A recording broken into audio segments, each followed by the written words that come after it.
le Sefer Hamidot, qu'on traduit en français par le livre du Aleph Bet, parce qu'il est donc classé selon les sujets selon l'alphabet. Et il a été écrit, c'est un livre qui était très précieux aux yeux de Rabbi Nachman.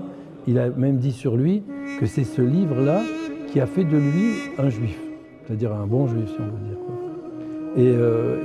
Parce que c'est lui-même qui l'a écrit. C'est lui-même qui l'a écrit.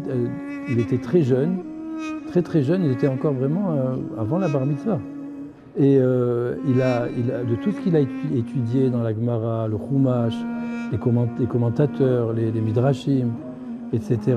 Alors il a écrit comme ça à chaque fois des conseils, quoi, ou des choses qui ressortaient de tout ça et qui pouvaient donc après lui être utiles et bénéfiques pour lui et pour tous ceux qui après liraient tout ça. Et ça c'est la première partie.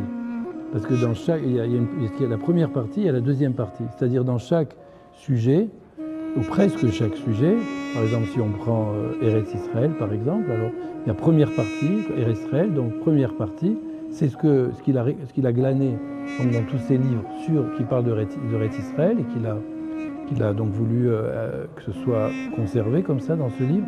Et après, il y a aussi, en général, il y a aussi la deuxième partie. Là, la deuxième partie, elle a été écrite bien après, quand Rabbi Nachman a eu le mérite d'avoir vraiment des perceptions très élevées, vraiment qui sont vraiment du ciel directement. Alors les perceptions qu'il a eues sur chaque chose, comme par exemple sur Eretz Israël, il les a écrites dans la deuxième partie.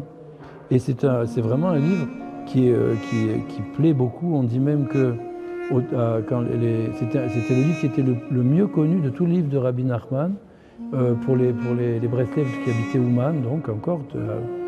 Donc il y a à peu près une centaine d'années. Donc c'est un livre qui apporte beaucoup et dont les gens sont très friands.